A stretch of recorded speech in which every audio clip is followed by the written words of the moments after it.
kita lanjutkan lagi materi untuk kalkulus 2 dan kali ini kita akan masuk ke fungsi 2 peubah atau lebih ya. Kali ini kita akan bahas, terlebih dahulu fungsi 2 peubah, menentukan daerah asal dan menggambarkan grafik fungsi 2 peubah, menentukan kurva ketinggian dan menggambarkan peta kontur fungsi 2 peubah. Jadi, setelah mempelajari fungsi 1 peubah, baik yang bernilai skalar maupun yang bernilai vektor, sekarang kita akan mempelajari fungsi dengan 2 peubah atau lebih yang bernilai skalar. Sebagai contoh, foto atau citra 2 dimensi merupakan fungsi 2 peubah. Demikian juga suhu atau temperatur pada suatu keping datar. Jadi, misalnya untuk image gitu ya, kita tahu bahwa image itu, memiliki piksel kan ya, image pada gambar komputer memiliki piksel, misalnya berapa 1 megapiksel. Artinya dalam, bidang 2 dimensi tersebut terdapat 1 juta titik yang nantinya, setiap titiknya itu memiliki warna yang berbeda-beda tergantung dari gambarnya seperti apa, atau, nanti hasilnya seperti apa, seperti itu. Nah, itu artinya kita memiliki fungsi dalam 2 peubah, yaitu dalam kasus ini adalah panjang ataupun lebarnya, seperti itu, dalam setiap titiknya, itu gambarannya. Nah, di sini kita akan membahas secara khusus fungsi 2 ubah yang bernilai skalar, yakni fungsi f yang memetakan setiap titik x, y dalam satu daerah D di ruang 2 dimensi ke suatu bilangan z sama dengan f, x, y merupakan bagian dari bilangan real. Catatan, himpunan D disebut sebagai daerah asal atau domain dari f, sedangkan himpunan z sama dengan fx, y di mana x, y bagian dari domain disebut daerah nilai dari f-nya. Bila tidak dinyatakan secara spesifik, maka daerah asal fungsi f adalah himpunan bagian terbesar dari ruang 2 dimensi yang membuat f terdefinisi. Jadi kalau kita tidak memberikan domainnya gitu ya, berarti dia eee, himpunan bagian terbesarnya.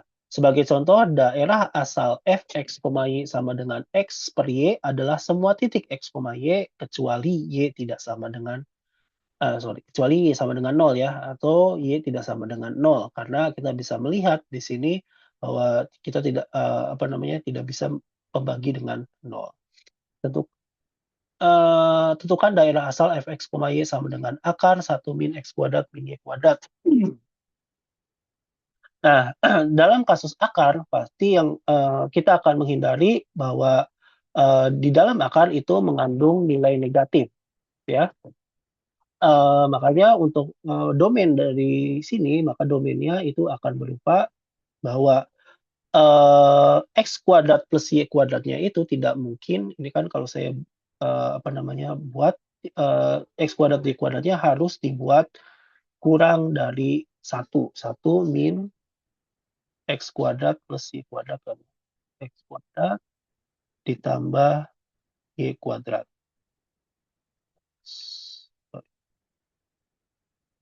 Nah, jadi domainnya adalah di sini supaya dia tidak negatif, maka, x kuadrat, ditambah x kuadrat ditambah y kuadrat itu harus kurang dari 1 kuadrat ditambah y kuadrat kurang dari 1. Nah, ini adalah domainnya. Kita tahu bahwa x kuadrat ditambah y kuadrat sama dengan 1 itu adalah lingkaran, maka domainnya itu adalah lingkaran, karena tidak, oh berarti saya harus ininya, dalam bentuk titik-titik ya, karena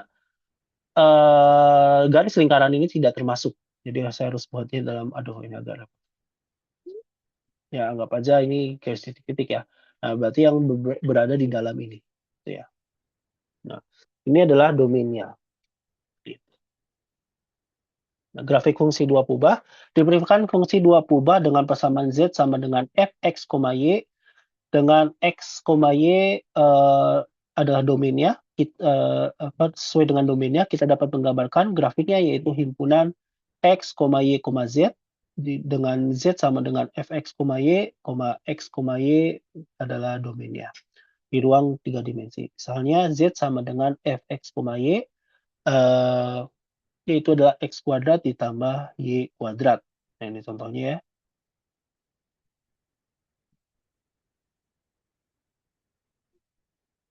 Ditambah y kuadrat, oke. Sketsalah grafik fungsi f yang diberikan dengan persamaan z sama dengan x kuadrat ditambah y kuadrat. Ini loh, ini kan udah dijawab. Ini domainnya, oh ini dijawab ya? Oh, sama ya? Ya, jadi lagi-lagi untuk menggambarkan grafik 3 dimensi tidak akan selalu mudah gitu ya. Dalam kasus ini misalnya x kuadrat tambah y kuadrat kita tahu itu adalah lingkaran.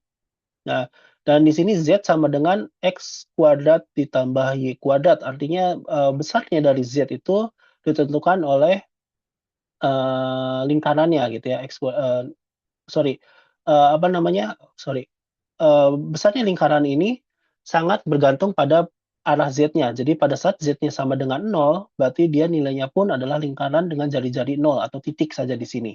Semakin ke atas, lingkarannya akan semakin bertambah besar. Tambah besar dan seterusnya. Nah, makanya dia bentuknya ini seperti, apa ini, seperti kawah, apa, seperti kon ya, seperti kon, seperti itu. Nah, itu adalah gambarnya. Berikutnya kurva ketinggian dan peta kontur. Kadang kita dapat mempelajari fungsi dua peubah f melalui kurva-kurva ketinggiannya. Ya, ini kurva-kurva perpotongan permukaan Z sama dengan fx, y dengan bidang Z sama dengan K. Bila kita gambar kurva-kurva ketinggian ini pada bidang ruang dua dimensi, maka kita akan peroleh peta kontur F. Jadi, peta kontur ini adalah salah satu cara untuk menggambarkan, bentuk 3 dimensi dalam, bidang 2 dimensi. Nah, biasa sangat digunakan untuk, pemetaan daerah gitu ya, pemetaan suatu tempat, atau pemetaan suatu tempat yang khususnya berbentuk, eee, dataran tinggi gitu, tidak datar ya, misalnya pegunungan dan lain sebagainya. Jadi kita bisa mengetahui misalnya, kita menggunakan suatu irisan tertentu. Nah, misalnya di sini, diiris pada Z sama dengan K, maka kita dapatkan ini adalah ketinggian K, misalnya seperti itu. Dan kalau kita melihat Z sama dengan, di Z sama dengan 0, maka kita dapat ketinggian 0. Jadi, kalau kita gabungkan untuk setiap, semua K di, satu bidang 2 dimensi ini, maka kita akan mendapatkan bentuk kontur yang seperti ini. Jadi ini masing-masing memiliki ketinggian yang berbeda-beda. Nah, ini peta yang digunakan oleh, apa namanya, yang sering, digunakan untuk melihat, ketinggian, arah, ataupun, aliran, air sungai dan lain sebagainya, ya, yang sangat umum digunakan untuk surveyor gitu. Nah, jadi, oh ini ada. Kadang kita dapat sama ya? Nah, jadi ini hasilnya peta kontur yang tadi, kalau kita lihat dari bidang Z sama dengan K ini. Nah, ini ada, biasanya dituliskan juga ketinggiannya, misalnya ini berapa, kalau dari peta kontur, apa namanya, untuk pemetaan gitu ya, peta daerah mungkin, biasanya ketinggiannya di atas permukaan air laut ya. Tapi kalau di sini misalnya ini 0, berarti ini adalah 0, lalu ini Z sama dengan, berapa K-nya gitu ya, dan seterusnya. Nah, ini adalah peta kontur. Oke, ini dalam untuk, bisa digunakan untuk latihan. Nah, berikutnya kita akan membahas dengan turunan parsial. Tentukan turunan parsial dari fungsi dua peubah di titik sembarang. Kita akan mengukur laju perubahan dalam arah sejajar dengan sumbu X atau sumbu Y. Nah, jadi, laju perubahan itu maksudnya adalah seberapa cepat dia turun. Nah, jadi kalau misalnya ini adalah jalur air, maka kita bisa melihat seberapa cepat air tersebut meluncur, atau seberapa besar kemiringan dari, apa namanya ini, ya istilahnya apa sih, slope ya, slope tersebut. Misalnya kita ketahui fungsi dua peubah Z sama dengan fx, y. Bayangkan grafiknya seperti pada gambar di samping. Bila kita, anggap aja bukit ya. Bila kita berada di satu titik pada permukaan tersebut, bayangkan di titik puncaknya misalnya di titik puncak P, dan bergerak sejajar dengan sumbu X, lalu kita bergerak sumbu X itu anggap aja ini adalah ke arah selatan gitu ya, kita berjalan ke arah selatan, berapakah laju perubahan ketinggiannya, berapakah kemiringannya, nah itu yang dimaksud. Nah, maka kita bisa menentukan, besarnya dengan turunan parsial terhadap X. Jadi namanya parsial atau sebagian ya, itu artinya kita melakukan turunan hanya sebagian terhadap parameter X saja atau terhadap sumbu X saja. Jika Y konstan, katakan Y sama dengan Y0, maka Z sama dengan Fx, Y0, merupakan fungsi dari X saja. Maka turunannya di X sama dengan X0 disebut sebagai turunan parsial dari F terhadap X di X0, Y0, dan dilambangkan dengan Fx, X0, Y0. Jadi kita anggap Y-nya itu konstan terlebih dahulu. Lalu kita turunkan terhadap X, maka kita akan mendapatkan X0, turunan parsial terhadap X. Itu besarnya adalah ini adalah definisi turunan untuk yang seperti biasa, bedanya ini kita tambahkan Y0 saja untuk dua peubah. Jadi sebenarnya kita turunkan terhadap X dengan mengasumsikan Y0 adalah suatu nilai konstan, bukan peubah atau parameter yang kita turunkan. Nah, kebalikannya, kalau kita misalnya di titik P dan bergerak ke sumbu Y positif, misalnya ke arah timur sebut saja bilangnya ya,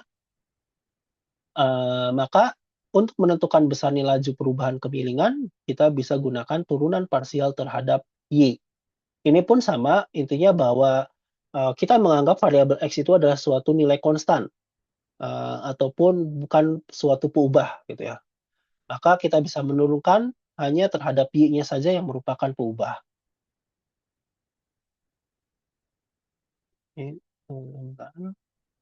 Contoh, diketahui Z Fx, Y sama dengan 1 min X kuadrat min Y kuadrat. Maka turunan parsial terhadap X ini akan sama dengan min 2X. Nah, kenapa min 2X? Jadi di sini kita turunkan terhadap X. 1 diturunkan terhadap X adalah 0, min X kuadrat diturunkan terhadap X adalah min 2X, dan min Y kuadrat diturunkan terhadap X adalah 0. Karena Y kuadrat di sini, Y di sini kita anggap konstan. Sebut saja berapapun nilai konstan gitu ya, ini adalah nilai konstan. Yang artinya bahwa nilai konstan kalau kita turunkan terhadap X, maka akan menjadi 0. Kebalikannya, pada saat kita melakukan turunan parsial terhadap Y, maka variabel X ataupun variabel lainnya selain Y kita anggap sebagai konstan. Jadi di sini 1 diturunkan terhadap Y adalah 0, min X kuadrat diturunkan terhadap Y juga adalah 0, dan min Y kuadrat diturunkan terhadap Y adalah min 2Y. Maka ini adalah turunan parsialnya. Sedangkan kalau kita ingin tahu turunan parsial terhadap X dan Y di titik 3,4, tinggal kita substitusikan nilai 3 dan 4-nya saja. Karena tidak ada Y, jadi kita masukkan nilai 3-nya untuk X, yaitu min 6, dan parsial terhadap Y-nya adalah min 8. Jadi nilai F turun lebih cepat dalam arah sejajar sumbu Y daripada dalam arah sejajar sumbu X. Nah, jadi kalau kita tahu persamaannya tanpa harus menggambarkan grafiknya gitu ya, karena grafiknya mungkin sulit untuk sulit untuk digambarkan. Nah, kita bisa mengetahui kecuramannya di suatu di suatu sumbu tersebut gitu ya, di jalur sumbu tersebut. Nah, berikutnya ada turunan parsial kedua. Ya, kalau kita bisa melakukan turunan pertama, ya biasanya kita juga akan melakukan turunan kedua ya. Turunan parsial kedua suatu fungsi dua peubah dapat diperoleh dari turunan parsial pertamanya karena ada dua turunan parsial pertama, Fx dan Fy, dan masing-masing mempunyai dua turunan parsial, maka kita akan mendapatkan 4 kemungkinan turunan parsial kedua, yaitu bisa saja Fxx berarti turunan parsial X diturunkan lagi terhadap parsial X, Fxy turunan parsial X diturunkan terhadap parsial Y, Fyx turunan parsial Y diturunkan terhadap parsial X, Fy berarti turunan parsial Y diturunkan lagi dengan turunan parsial Y. Nah, untuk kasus yang ini, yang contoh tadi Z sama dengan Fx, Y sama dengan 1 min X kuadrat min Y kuadrat, kita sudah tahu turunan parsial pertamanya, dan di sini kita bisa melihat untuk turunan parsial keduanya, Fxx itu menjadi min 2 karena kita turunkan lagi terhadap X. Sedangkan Fyy pun menjadi min 2 karena diturunkan lagi terhadap Y. Nah, tapi turunan parsial yang berbedanya, jadi turunan parsial X diturunkan terhadap Y akan menjadi 0 karena di sini tidak ada variabel peubah Y. Begitu juga dengan Fyx, turunan parsial Y diturunkan kembali dengan turunan parsial X. Karena tidak ada peubah X menjadi 0 juga. Di sini, fxy dan fyx disebut sebagai turunan parsial campuran. Secara umum, fxy tidak sama dengan fyx secara umum ya. Tapi ya dalam kasus ini fxy sama dengan fyx, seperti itu.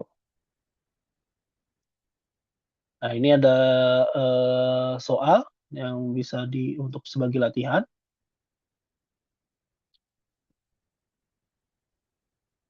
Nah, berikutnya adalah fungsi harmonik. Jadi misal fungsi Z sama dengan fx, y disebut fungsi harmonik bila memenuhi persamaan Laplace, yaitu adalah turunan 2 kali parsial x ditambah parsial y-nya sama dengan 0. Buktikan bahwa kedua fungsi berikut adalah harmonik, jadi kalian hanya perlu melakukan turunan 2 kali parsial x dan juga parsial y. Misalnya untuk yang fx, y-nya, maka bentar, saya ganti warna merah aja lah, biar lebih kelihatan. Untuk yang pertama, ini kita bisa melihat bahwa fxx kita turunkan terhadap 2 kali, besarnya adalah ini kita turunkan menjadi 3x kuadrat 6x ya, 6x. Ini x diturunkan 2 kali 0, berarti hanya 6x dan fy-nya, ini diturunkan 2 kali 0, x pangkat 3 turunan pertamanya, berarti 0, turunan kedua dari y-nya, yang ini adalah, sorry, ini harusnya ada y-nya ya, y-nya nggak hilang, sorry. Ini berarti 3x kuadrat 6x. 6x. Nah, kita bisa melihat bahwa fxx sama dengan fyy. Oh ini ada minus ya, sorry. Nah, fxx 6xy dan fyy sama dengan min 6xy. Jadi kalau kita jumlahkan ini akan sama dengan 0. Maka ini adalah fungsi harmonik. Seperti itu. Nah, bisa dilakukan untuk yang ini. Bisa digunakan untuk latihan. Oke, berikutnya. Hmm, sudah selesai? Oke. Nanti kita lanjut ke slide berikutnya. Ya. Berikutnya kita akan membahas limit dan kekontinuan untuk fungsi dua peubah. Nah, di sini untuk limit fungsi dua peubah, misalnya diberikan suatu fungsi dua buah, sebutlah z sama dengan fx, y. Nah, bila x, y mendekati x 0, y 0, apa yang terjadi dengan fx, y? Definisi dari limit adalah x, y mendekati x 0, y 0, fx, y sama dengan L apabila untuk setiap epsilon positif terdapat delta sedemikian sehingga bahwa jika XY berada di lingkungan x 0, y 0, maka di lingkungan delta, maka fx, y akan berada di lingkungan epsilon ya, seperti itu. Ini adalah definisi dari limit ya, definisi dari limit pada fungsi satu peubah juga hanya saja mirip ya ini untuk fungsi dua peubah. Nah, beberapa catatan yang sangat penting untuk fungsi dua peubah ini, limit f di x 0, y 0 sama dengan L apabila untuk setiap x, y yang berada dalam radius delta dari x 0, y 0, kecuali mungkin x 0, y 0 sendiri, nilai fx, y berada dalam radius epsilon dari L. Jadi kita melihatnya semua bentuk di sini. Berbeda dengan garis, gitu ya, kita bisa melihat di lingkungan delta. Delta itu kalau nggak salah di yang epsilon itu yang X berarti delta L ya. Nah, seperti ini di lingkungan deltanya artinya kita hanya melihat dari dua sisi. Kalau nggak dari sisi kiri, ya ke sisi kanan. Ini adalah bentuk bidang garis ya, satu dimensi. Nah, untuk kasus dua dimensi, maka kita memiliki tak terhingga titik gitu ya di sini yang berada dalam lingkungan deltanya. Gitu. Nah, ini kalau ini kan cuma kita hanya melihat satu dua titik saja, dan ini adalah tak terhingga titik gitu. Jadi ada kemungkinan bahwa limitnya ini sebenarnya agak sulit untuk dicari. Dalam hal ini nilai f x, y harus menuju L bagaimanapun caranya x, y mendekati x 0, y 0. Jika melalui lintasan berbeda f, menuju nilai yang berbeda, maka f tidak mempunyai limit di x0, y0. Sama kasusnya dengan fungsi satu peubah, kalau limit kiri dan limit kanannya berbeda, maka artinya limitnya tidak ada. Di sini pun kalau ada satu titik atau ada saja satu lintasan dari, eee misalnya di sini ataupun begini, ataupun bagaimanapun gitu ya, ada saja satu lintasan yang nilainya berbeda, maka dia tidak memiliki limit, gitu. Oke, teorema substitusi, jika f(x, y) merupakan polinom dalam x dan y, yakni f(x, y), ini ya bentuk x pangkat y pangkat y, maka limit x, y menuju a, b, f(x, y) sama dengan f a, b. Jadi kalau dia bentuknya polinom, x kuadrat y pangkat kuadrat, x pangkat 3 y pangkat 3, itu limitnya akan selalu seperti ini. Dia tidak akan aneh-aneh gitu ya.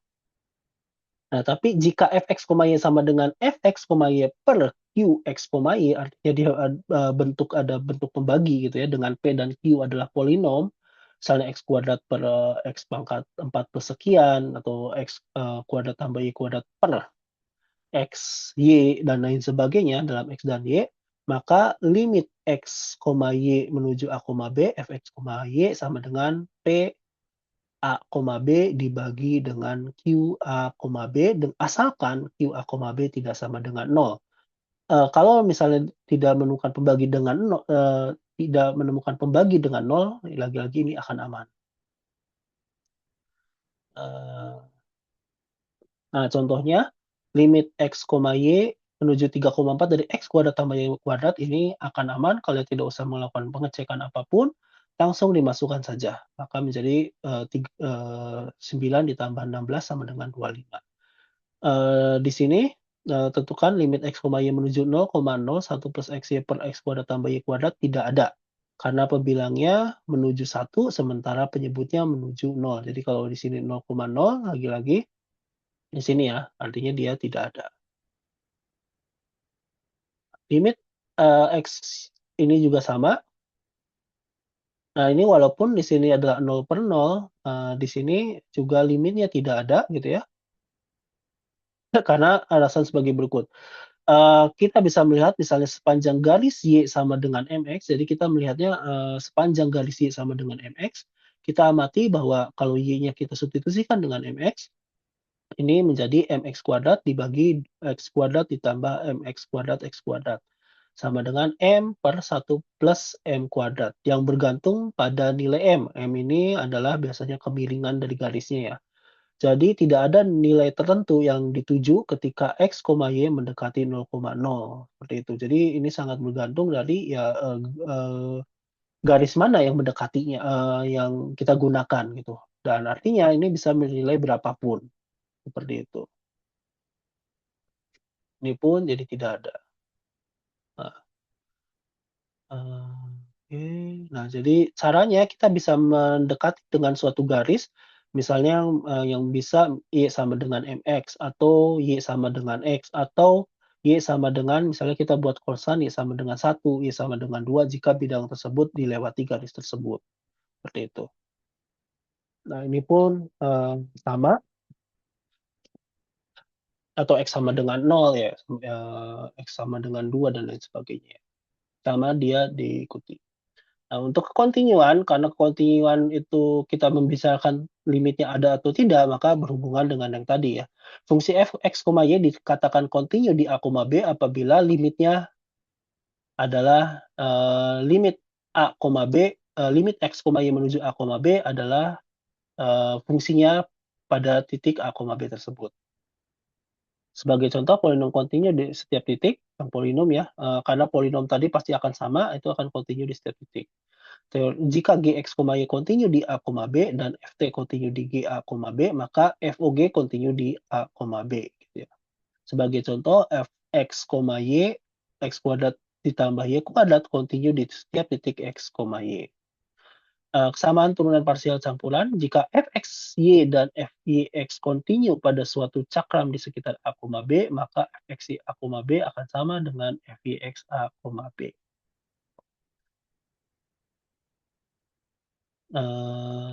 Ini mhm, hitung, ini ya, Apakah turunan parsial turunan parsial campurannya sama antara fxy dengan fix di sekitar 0,0, nah ini bisa dicoba ya sebagai latihan.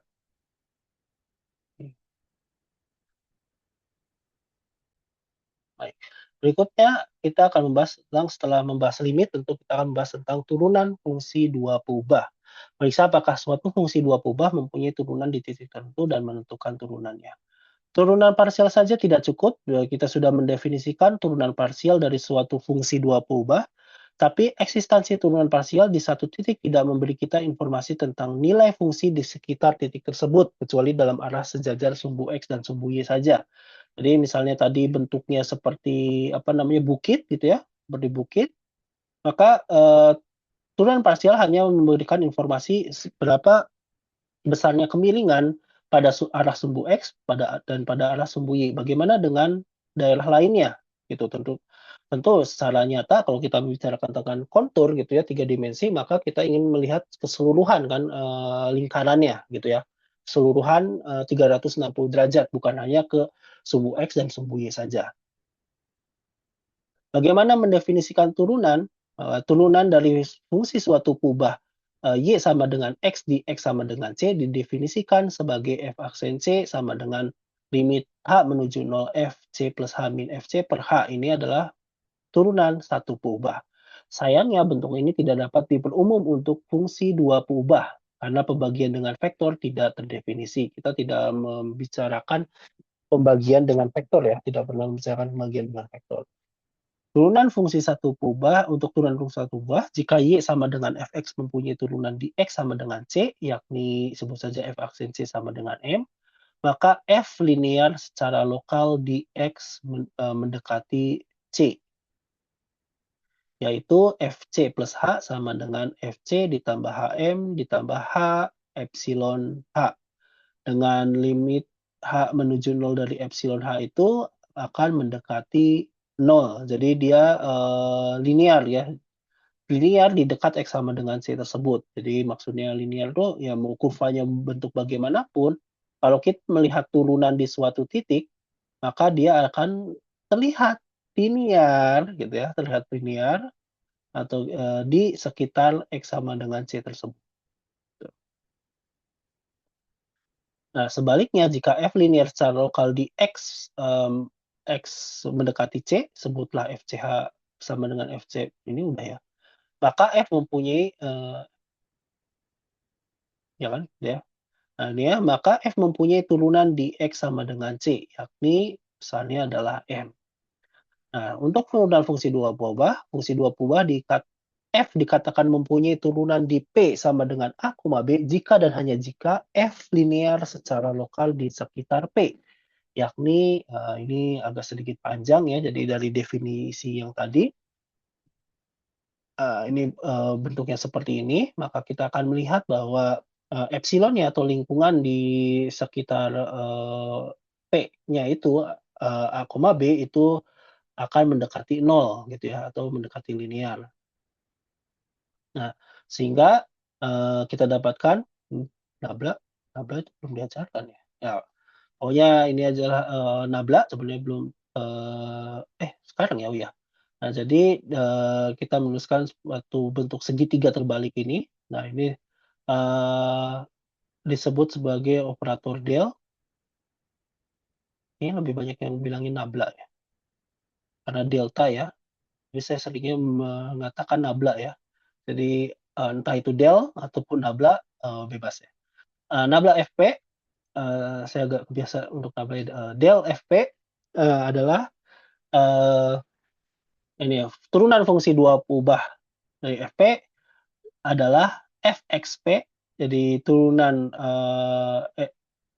apa namanya, turunan parsial X, pada P, turunan parsial Y terhadap P, ini vektor berarti ya, disebut turunan atau gradien F di P. Nah, ini adalah, nabla FP ini berarti adalah gradien F di P. Jadi F mempunyai turunan di P jika dan hanya jika, nah ini bentuk yang tadi, bahwa, fungsi F, P plus H-nya itu, eee, memiliki limit H menuju nolnya, lingkungan di sekitar epsilonnya itu adalah nol, perbedaannya adalah nol. Nah, beberapa catatan, jika turunan fungsi suatu peubah merupakan bilangan f aksen P, maka turunan fungsi dua peubah merupakan vektor. Eee, del Fp, atau nabla Fp, Fxp, F, FYP. Hasil kali dari, nabla P dot H dan epsilon H dot H merupakan hasil kali titik. Definisi turunan fungsi 3 atau lebih peubah dapat dirumuskan secara serupa. Jadi, contoh, turunan dari fungsi f(x, y) sama dengan x kuadrat tambah y kuadrat di 1,2 adalah nabla f 1,2 sama dengan, jadi kita turunkan, masing-masing parsialnya, ini berarti 2, terhadap x adalah 2x dan terhadap y-nya adalah, 2y. Jadi 2x, 2y. Dan ini adalah, vektor ya. Nah, lalu, eee, ke arah di titik 1,2 sama dengan 2,4. Nah, ini adalah vektornya. Perhatikan bahwa untuk h, k mendekati 0,0 fungsi f linear secara lokal. Jadi, seolah-olah ini adalah linear gitu, eee, perbedaannya sangat sedikit. Misalnya f1 tambah h ditambah 2 tambah k, maka kita dapatkan bentuknya seperti ini. Nah, di sini bahwa epsilonnya, lingkungan epsilonnya itu akan menuju 0,0, seperti itu. Jika F mempunyai turunan parsial Fx dan Fy yang kontinu pada suatu cakram yang pada suatu bidang yang memuat A, B, maka F mempunyai turunan di A, contoh, Fx, Y sama dengan X kuadrat ditambah Y kuadrat mempunyai turunan parsial Fx sama dengan 2X dan Fy sama dengan 2Y yang kontinu pada ruang dua dimensi. Karena itu F mempunyai turunan di setiap titik. Nah, seperti itu. Dan sifat turunan untuk operator del atau nabla memenuhi sifat-sifat berikut. Nabla Fp ditambah Gp itu akan sama dengan nabla Fp ditambah nabla Gp. Jadi, turunan dua peubah masing-masing, apa ini namanya, fungsinya ya. Nah, jika alfanya ini adalah suatu nilai konstan atau skalar, maka nabla alfa dot Fp kita bisa mengeluarkan alfanya. Saya di sini pakai del saja ya, biar mengikuti ini ya. Del Fp dikali Gp ini sama dengan Fp del Gp ditambah Gp del Fp. Nah, seperti itu. Jadi ini dikalikan, apa namanya, sama seperti aturan perkalian. Teorema, jika F mempunyai turunan di P, maka F kontinu di P. Catatan, kontraposisi teorema di atas berbunyi, jika F tidak kontinu di P, maka F tidak mempunyai turunan di P. Hati-hati, jadi jangan dibalik ya, karena ini adalah implikasi, jadi tidak boleh dibalik. Selidiki apakah fungsi di bawah ini mempunyai turunan di titik 0,0. Jadi, kita melihat, turunannya, ya nanti ini bisa jadikan latihan. Jadi untuk di 0,0 kalian turunkan secara parsial dulu fx-nya apa, jadi untuk, turunan dari fx, y ini, x, y, nah ini akan sama dengan fx, fy-nya ya. Nah, jadi kalian turunkan, baru kalian tentukan di titik 0,0, 0,0 untuk x-nya, itu.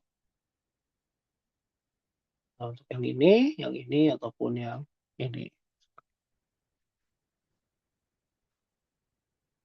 Mmm, nah misalnya untuk yang ini deh, yang nomor 2 ya. Nanti untuk nomor 1 dan 3 bisa jadikan, untuk latihan. Maka kita akan memiliki nabla F-nya sama dengan,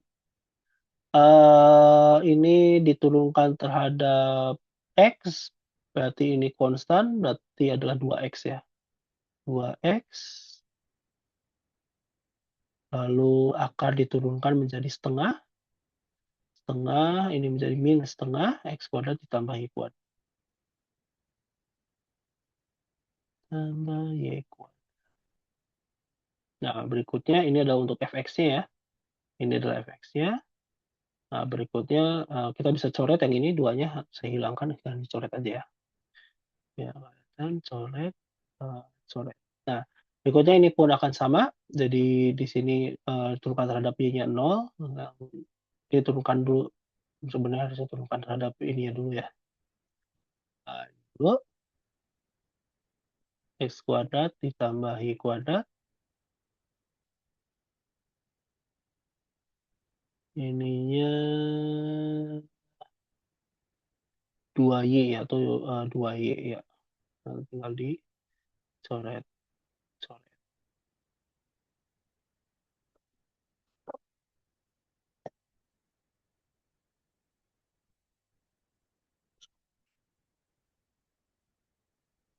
Nah, jadi kalau,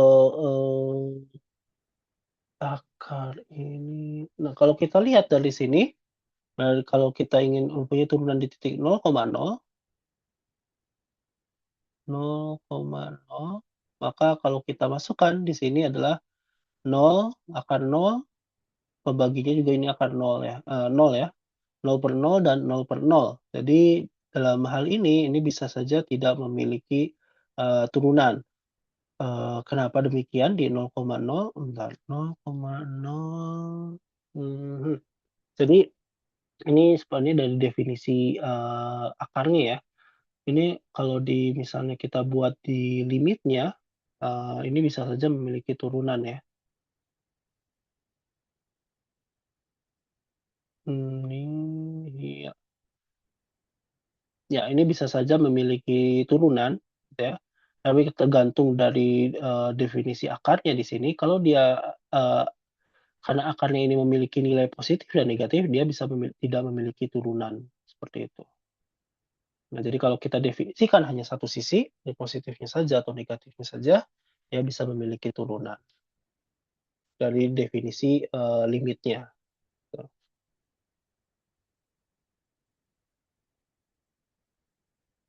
Nah, jadi kita melihat apakah dia, nah itu yang untuk yang nomor 2 ya. Oke. Mungkin yang nomor 3 dari definisinya lebih mudah ya. Yang nomor 2 ini tidak memiliki turunan.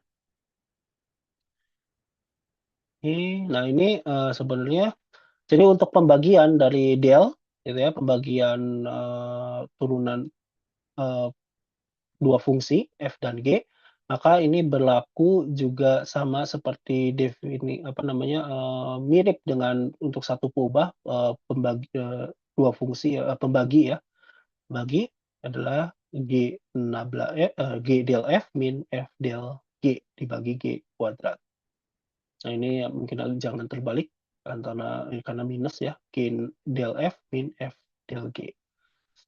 Nah berikutnya adalah bidang singgung dan hampiran.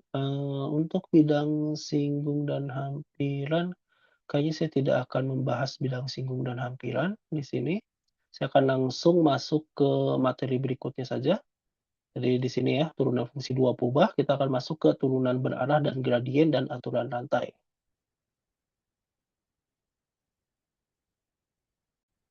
Nah, jadi, kita akan masuk ke sebab berikutnya, yaitu turunan berarah. Nah, jadi laju perubahan dalam arah sembarang, misalkan kita punya Z sama dengan, Fx, Y, turunan parsial Fx juga ada misalnya dan Fy mengukur laju perubahan nilai F dalam arah sejajar dengan sumbu X dan sumbu Y. Bagaimana bila kita bergerak dalam arah lainnya? Nah, tadi ingat kembali definisi turunan parsial, itu kita hanya perlu menurunkan dari variabel X saja dan variabel Y saja saat variabel lainnya dianggap konstan. Nah, apa itu turunan berarah? Dengan menggantikan I atau J dengan vektor satuan U1, U2 sembarang, maka kita dapat mendefinisikan turunan berarah dari Z sama dengan Fx, Y di titik P, X, Y sebagai berikut. Jadi turunan berarah ini, apa namanya, dinotasikan sebagai DUF ya.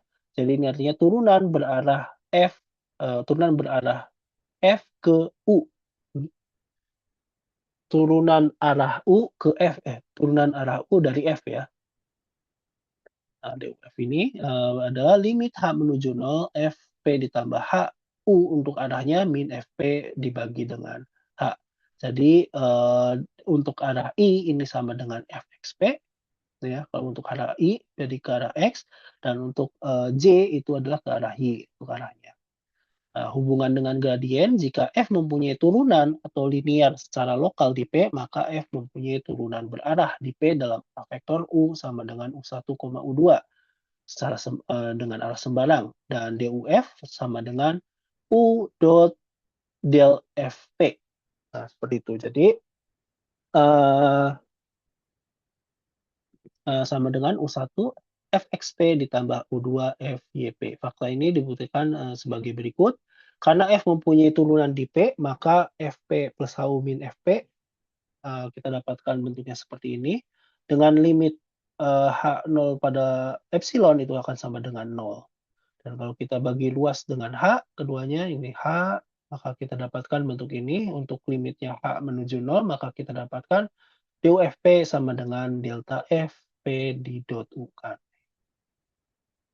Dot U, dot kita bisa balik ya, jadi U, dot, del F juga sama saja. Contoh, turunan parsial dari Fx, Y sama dengan X kuadrat ditambah Y kuadrat di 1,2 adalah, untuk parsial DIF-nya ke arah, komponen I, itu adalah 2X dan 1,2 artinya 2, JF-nya itu adalah 1,2 sama dengan 2Y sama dengan 4. Nah, sedangkan turunan berarah dari F di 1,2 dalam arah vektor U sama dengan 0,8 adalah DUF 1,2 sama dengan 2,4 dot 0,6 di, 0,8. Itu adalah 1,2 ditambah 3,2 sama dengan 4,4, yang ternyata lebih besar daripada DJF 1,2 nih ya. Nah, artinya apa? Artinya, dari sini kita bisa menentukan ke sembarang arah, dan ternyata, dari contoh kasus ini, walaupun terlihatnya seperti ini ya di titik 1,2, dia memiliki arah kecenderungan, apa namanya, turunan atau kemiringan yang lebih besar dari sekedar komponen, I ataupun komponen J, gitu. Nah, sebentar. Oke.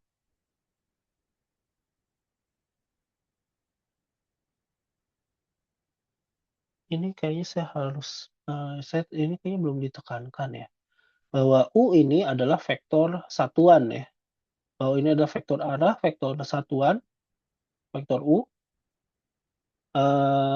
Jadi vektor satuan itu adalah vektor yang panjangnya satu satuan. Jadi dia hanya hanya memiliki informasi arah, bukan besarannya. Jadi kalau kita lihat, panjang dari U ini 0,6 adalah 0,36, panjangnya adalah akar 0,36 ditambah 0,64 ya. Ini adalah 1 kan, akar 1, jadi 1. Jadi panjangnya satuan. Jadi vektor U adalah vektor, satuan yang panjangnya satu. Nah, untuk, dari sini kita bisa melihat bahwa ternyata, eee, nilai maksimum atau turunan maksimum ataupun kemiringan maksimum atau kemiringan yang paling besar, itu bukan ada pada komponen I ataupun ke arah sumbu I-nya ya, komponen sumbu X ataupun komponen sumbu Y, saja di arah lain. Nah, bagaimana kalau kita ingin melihat, di mana sih gitu ya, ke arah mana bahwa turunannya itu lebih besar? Nah, maka kita bisa melihat laju perubahan maksimum, misalkan theta adalah sudut antara U dan delta, dan del Fp, maka U dot del Fp itu akan sama dengan dari definisi dari dot ya tadi, panjang U dikalikan panjang del F dikalikan cos theta. Maka cos yang akan memberikan nilai maksimum bila tetanya adalah sama dengan 0. Jadi DUFP akan bernilai maksimum bila tetanya sama dengan nol dan, minimum bila tetanya sama dengan pi. Jadi plusnya. Jadi kalau tetanya sama dengan nol, DUF-nya itu akan sama dengan positif karena U-nya ini adalah panjang yang akan selalu satu-satuan, gitu ya, selalu satu, maka delta Fp ini, besarnya adalah delta Fp-nya, panjang dari delta F sorry, delta, del Fp. Sedangkan, turunan minimum itu adalah negatif dari panjang del F-nya. Atau sebenarnya kebalikannya gitu ya, karena kan nol dan, pi itu kan arahnya kebalikannya. Nah jadi, contohnya tadi, nah jadi kita bisa melihat ini untuk sekaligus menjawab ini ya, tentukan dalam arah vektor manakah turunan berarah dari f(x, y) sama dengan x kuadrat ditambah y kuadrat di 1,2 mencapai nilai maksimum dan mencapai nilai minimum. Tentukan laju perubahan maksimum dan minimumnya. Tentukan dalam arah vektor manakah oh arahnya ya, pertama arahnya kemana dan berapa laju maksimum dan minimumnya. Jadi kalau kita lihat di sini bahwa arahnya itu untuk yang maksimum adalah searah dengan delta F-nya karena cos-nya theta kan. Jadi akan searah dengan, del F-nya.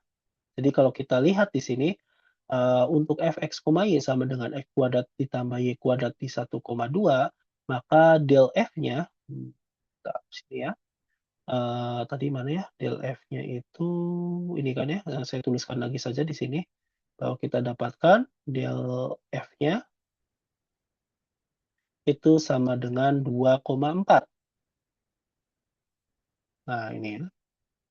Nah, jadi untuk, maksimum itu arahnya akan searah dengan, arah dari del F-nya. Jadi kalau kita ingin membuat, kita, hanya ingin melihat informasi arahnya, kita buat sebut saja U ya. U ini berarti sama dengan adalah, vektor U-nya untuk yang, maksimum, ya sebenarnya, vektor ini sudah menunjukkan arah kan ya, tapi, ada informasi panjangnya atau amplitudanya. Di sini adalah 2,4, vektornya dibagi dengan panjang vektornya. Panjang vektor 2,4 akar 2 kuadrat ditambah 4 kuadrat. Mmm, mmm, 4 kuadrat sorry, 4 ditambah 16 adalah 20, diakarkan akar 20, akar 20 itu, 4, 2 akar 5 ya. Di sini saya bisa menuliskan 2 akar 5 berarti sama dengan 1/akar 5, ini ya dibagi 2 akar 5 kan ya, koma 2/akar 5, seperti itu. Nah ini adalah arah dia maksimum, seperti itu. Nah, atau kalau misalnya sebenarnya kalau hanya ditanya arahnya bukan vektor arahnya, vektor satuannya, maka ini pun bisa. Dan berapa besarnya tadi kita dapatkan adalah, panjangnya gitu ya. Jadi berapa besar, turunan maksimumnya, DUF max-nya, maka DUF max-nya di sini kita bisa, DUF, max-nya gitu ya, untuk max yang maksimum sama dengan ya ini ya tadi panjangnya, panjang dari DLF yaitu adalah akar 20. Nah ini adalah kemiringannya, akar 20. Akar 20 itu 2 akar 5 ya. Akar 5 itu sekitar 2, berapa, mmm, 2,1 2,2 ya sekitar segitu ya, lebih besar dari 4,4 ya. Nah, lebih besar dari 4,4, jadi ini adalah, kemiringan maksimum. Kemiringan minimum ya tinggal dibuat negatifnya saja, arahnya dibuat negatif karena berlawanan arah dan, ininya pun dibuat negatif, seperti itu. Jadi istilahnya yang satu adalah menanjak, yang satu adalah menurun, dianggapnya. Nah, jadi, di sini pada titik ini 1,2 itu dia memiliki kemiringan yang beda untuk setiap arahnya. Dan kalau kita bisa, eee, mungkin kalau membayangkan untuk x kuadrat plus y kuadrat ini kan tadi gambarannya seperti ini ya, ya.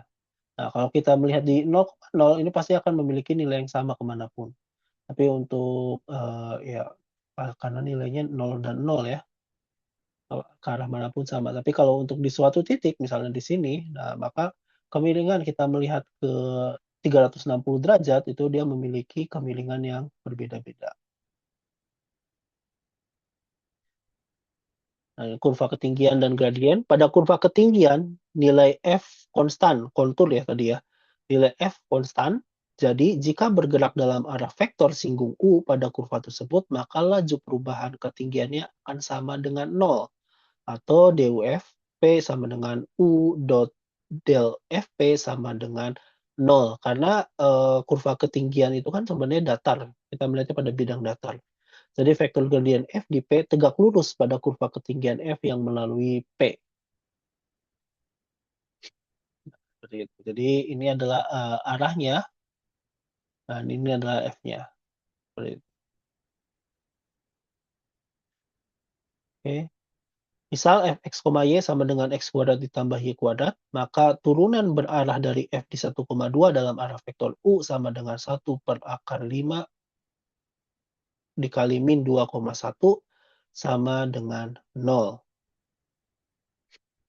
DOF P sama dengan 1/5 min 2,1 dikali, dot 2,4 sama dengan nol.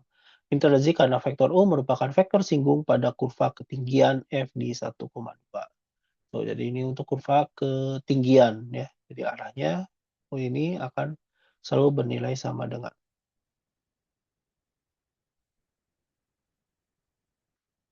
nah ini mungkin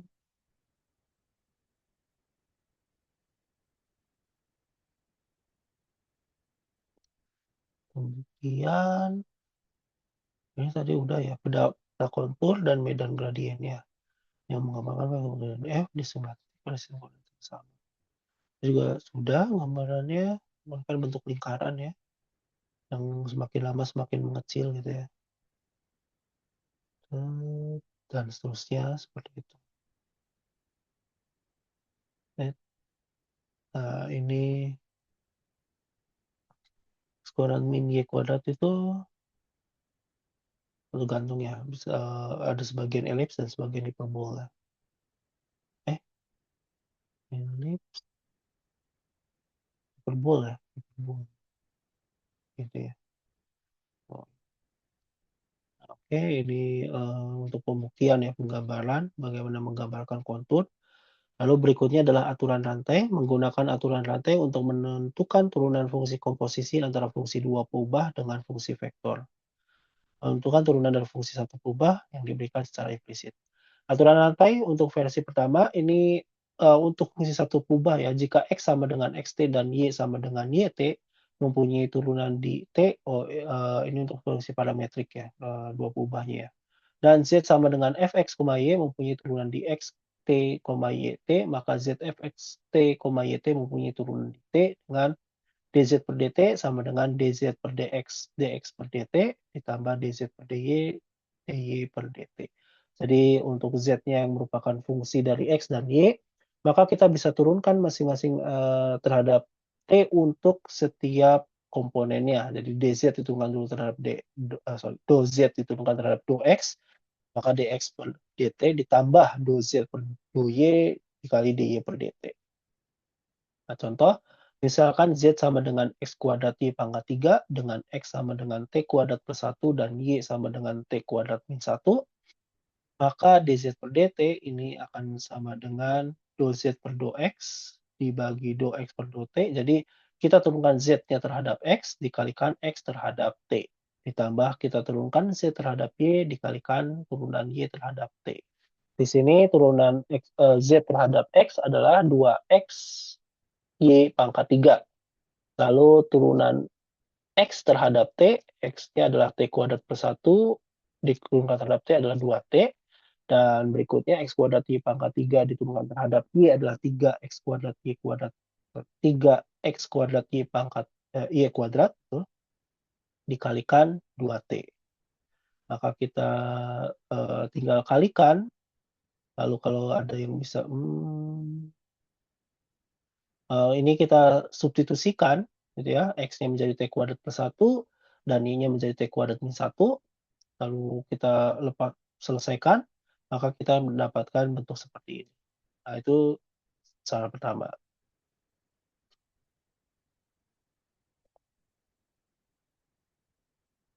Oke, berikutnya aturan rantai versi kedua, jika X sama dengan, bentar, X sama dengan X, S, T, dan Y sama dengan Y, S, T, artinya X dan Y-nya itu merupakan fungsi dua buah lagi gitu ya, mempunyai turunan parsial di S, T, dan Z sama dengan Fx, Y, mempunyai turunan di X, S, T, Y, S, T, maka Z sama dengan Fx, S, T, Y, S, T, mempunyai turunan di S, T.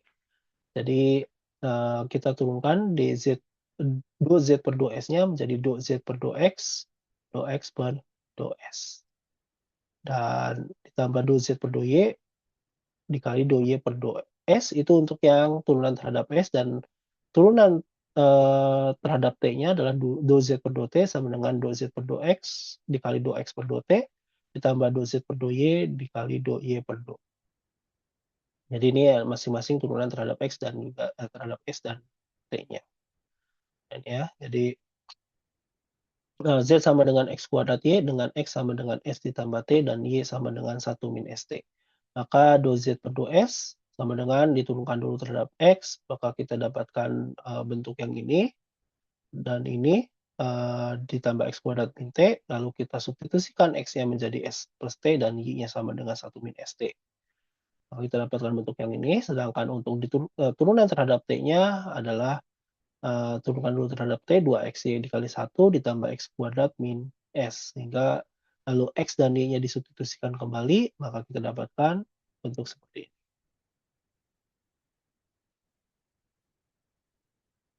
Turunan fungsi implisit, misalkan Fx, Y sama dengan 0 mendefinisikan Y secara implisit sebagai fungsi dari X. Jadi Y-nya itu merupakan fungsi dari X. Maka dengan menurunkan terhadap X, kita akan peroleh dari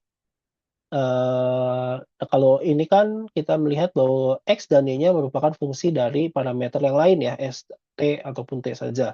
Tapi di sini bahwa Y-nya itu kita bisa mengimplisitkan sebagai fungsi dari X. Jadi kita bisa membuatnya sebagai do F per do X dikali dx per dx ditambah do F per do Y dikali dy per dx sama dengan 0. Jadi, uh, Jadi dy per dx itu akan sama dengan do F per do X dibagi do F per do Y. Negatif do F per do X per do F per do Y. Seperti itu. Nah, jadi ini adalah turunannya. Jadi kita bisa langsung melihat dy per dx ya. Nah, untuk turunan fungsi implisit yang lain, misalnya Fx, Y, Z sama dengan 0, mendefinisikan Z secara implisit sebagai fungsi dari X dan Y, maka dengan menurunkan secara parsial terhadap X dan Y, kita peroleh do Z per do X sama dengan min do F per do X per do F per do Z, dan do Z per do Y sama dengan min do F per do Y per do F per do Z. Nah, ini ya.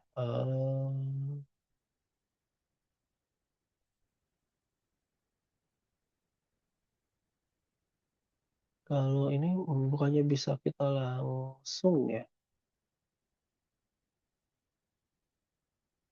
Oh iya bisa.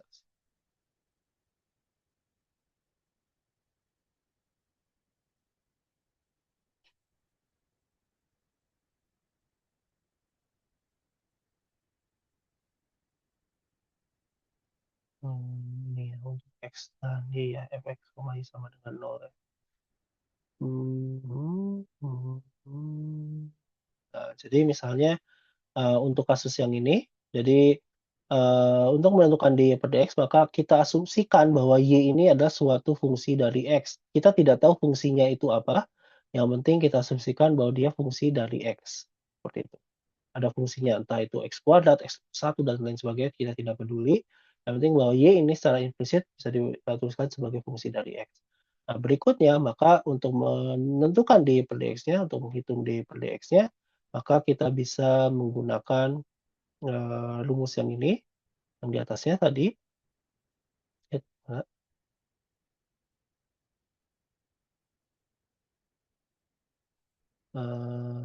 Sorry, yang ini, min do f per do x per do f per do y. Jadi kita hanya perlu negatif, kita turunkan di sini terhadap x,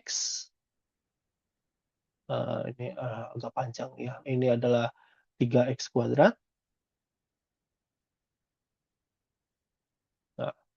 Nah, yang harus hati-hati adalah bahwa y ini buk eee, berbeda dengan turunan parsial, tapi y ini bukan konstan, tapi adalah fungsi dari x. Artinya ini adalah x sendiri. Jadi di sini adalah kita gunakan perkalian, aturan perkalian menjadi 4x y ditambah, ini y aksen ya, tulis aja y aksen, 4xy ditambah 2x kuadrat y aksen, atau dy per dx. Biar lebih gampang, 2x kuadrat y aksen, tuh. Nah, ini adalah turunan yang ini, dikurangi ini adalah 3y kuadrat y aksen, dibagi. Lalu berikutnya yang bawah ini kita turunkan terhadap, y. Karena x ini tidak mengandung y, maka ini adalah 0 ditambah 2x kuadrat y, nah ini berarti adalah 2x kuadrat saja, 2x kuadrat, dan ini adalah min 3y kuadrat y aksen. Nah, permasalahan di sini adalah bahwa Eee, di sini, berarti bukan benar-benar nilai apa namanya, Y aksennya ini didefinisikan sebagai Y aksen lagi. Artinya untuk kita pindahkan semua Y aksen ke sebelah kiri, kita harus melakukan beberapa, perhitungan. Yaitu kita kirikan yang ini sehingga mendapatkan, Y aksen di sebelah kiri, lalu pindahkan juga Y aksen yang ini dengan yang ini ke sebelah kiri. Nah, jadi harus hitung lagi, dan mungkin agak susah kita mendapatkan, Y aksen sama dengan seperti ini gitu ya, tanpa ada definisi Y aksen di sebelah kanannya. Belum tentu, sederhana seperti itu. Oke, ini terakhir ada yang oke, materinya sampai di sini. Baik, untuk contoh soalnya yang ini, jadi kita bisa melihat, diketahui volume tabung V sama dengan pi R kuadrat H. Misalkan pada saat R sama dengan 10 senti dan H sama dengan 20 senti, tabung tersebut mengembang dengan jari-jarinya bertambah 1 cm per jam dan tingginya bertambah 0,5 cm per jam. Berapakah laju pertambahan volumenya? Mungkin ini agak, membayangkannya agak sulit, gimana ya? R 10 senti, tabung mengembang. Jadi, cara membayangkannya adalah misalnya dia, eee ada suatu tabung kita isi dengan air gitu ya. Pada saat, eee, atau kita meniup suatu balon gitu ya, meniup suatu balon, dia kan mengembang ya. Dan pada saat jari-jarinya sekian dan ketinggian sekian, anggap aja balonnya yang panjang yang bentuk tabung, dia pada saat kita tiup kembali, pada saat kita tiup, itu dia akan mengembang kan, volumenya membesar, seperti itu. Dan, pertambahan besarnya itu sangat dipengaruhi oleh pertambahan jari-jari dan pertambahan, panjang tabungnya atau tinggi tabungnya tersebut, seperti itu. Nah, jadi, dalam hal ini kita bisa melihat jika ingin, mengetahui, dV per dt-nya, dV per dt, seperti itu.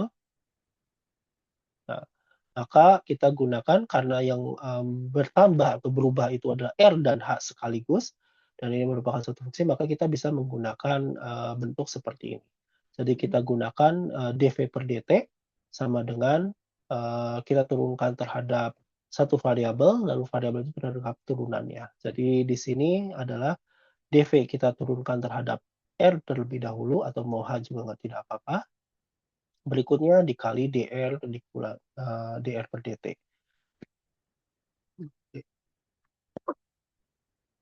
Oke, ditambah, dV kita gunakan,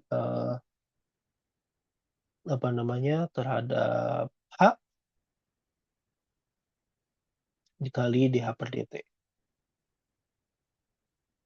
dH per dt, seperti ini. Jadi, di sini kita bisa melihat sebagai dV per dr adalah, perubahan atau pertambahan volume akibat dari pertambahan jari-jari.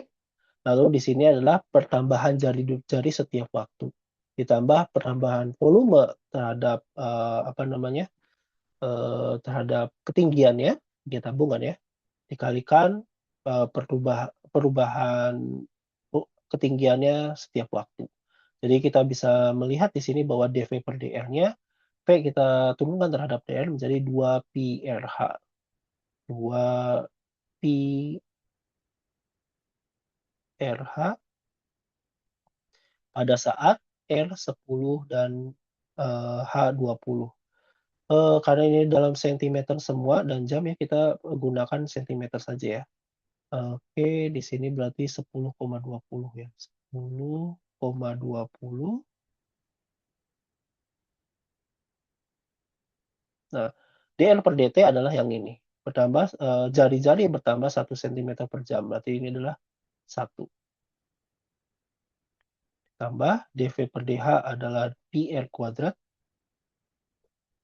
pi E kuadrat untuk 10 dan 20, dan, dH per dt adalah pertambahan ketinggian terhadap waktu, yaitu tingginya bertambah 0,5 cm per jam, 0,5. Jadi nanti dalam bentuk sentimeter kubik per jam ya. Nah, jadi kita, bisa menghitung di sini bahwa 2 pi RH itu sama dengan berapa, kalau kita masukkan 10, 200, 400 pi ya, 400 pi